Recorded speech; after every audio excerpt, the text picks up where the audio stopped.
Why are you always thinking about them? Why are they always on your mind? Is it possible that they're thinking about you too? So, if you are constantly thinking about someone, is it possible that you're thinking about them so much because they're thinking about you? Well, there's a number of other possibilities, and I'm going to share them with you in this video today. I think the question is what is the deeper meaning to this saying that they're thinking about you? And what does it mean? What does it mean that they're always on your mind? Now, as I said, there are several reasons why this person is always on your mind. And it could be that one of these reasons, or maybe a combination of all of them, are an indication of a future together. Could it be? I think so. Let me give you an example. Have you ever picked up your phone and you went to text somebody and all of a sudden there's a text from them or they're calling you right when you were thinking about calling them or texting them? I know that's happened to you. That's because you were on their mind and they were on your mind. When that kind of a coincidence happens, it's proof positive that they are thinking about you. That's the first one. They're thinking about you. Even if the two of you have gone through a breakup or a divorce and you've split apart, 70,000 thoughts are what the average human being thinks every single day. 70,000, imagine.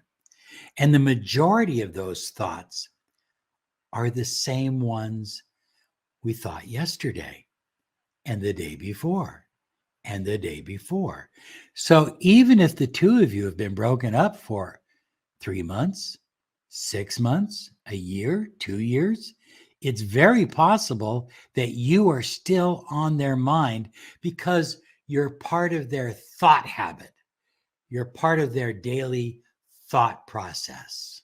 Now, to make it even more explicit, if they're emotionalizing, feeling it, emotionalizing those thoughts about you, what are the thoughts about? Power, love, hurt, anger, admiration, wanting, missing. Could be about a number of things. But if they emotionalize them with deep emotions, then those thoughts take on power. See, thoughts alone in and of themselves are pretty powerless. We have all kinds of crazy thoughts and they don't manifest. Why? Because we don't emotionalize them. But if we emotionalize them over and over and over again, they tend to manifest into reality in one way or one fashion or another. It's the same thing with telepathic communication. They're emotionalizing a thought that they're thinking about you. And guess what? You're feeling it and you're thinking about them. Emotionalized thoughts are particularly strong, whether they're coming from their mind to you or whether you're thinking the thoughts and sending them to the person that you're thinking about. Ancient magicians would do elaborate ceremonies in temples with elaborate sigils and symbols and incenses and sounds. And all of it was designed to raise emotion so that whatever the intention of the magical act was, it would come into physical manifestation in the physical world. And that's the basis of the law of attraction. It's the basis of the law of assumption, the law of vibration, and it's the basis of magic. Bottom line, emotionalized thoughts are how we manifest. Now, the second reason that they can be on your mind all the time is you share a deep soul connection, soul to soul. You're connected to them on a soul level. They're part of your soul family. Perhaps they are a soulmate, even a romantic soulmate. And perhaps they are a twin flame. Now, a twin flame is someone that shares the same vibrational frequency as you. You probably, and your frequency is so specific to you that no one in the world has one exactly like you except for your twin flame. So you share similar core frequencies with your soul family, with soul friends, with a soul mate in a romantic way.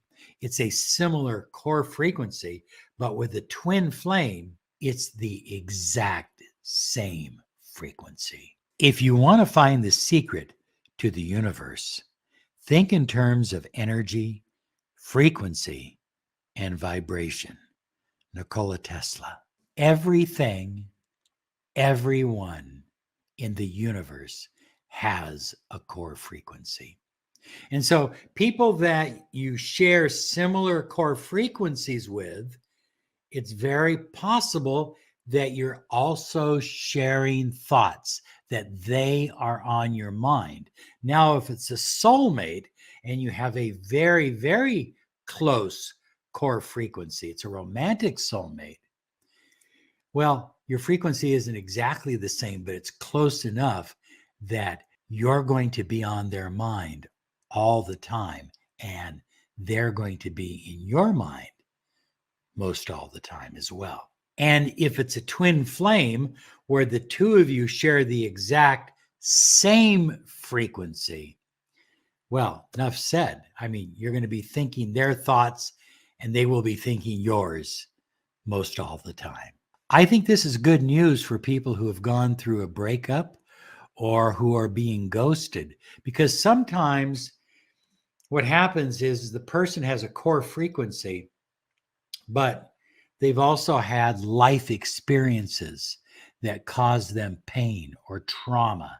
And that stops them from fulfilling their deepest wishes and desires. And so they spend a lot of time thinking about it, which means you pick it up and they're on your mind all the time, but they don't always act on it because of fear, because of doubt, because of anxiety. Now, here's something very interesting.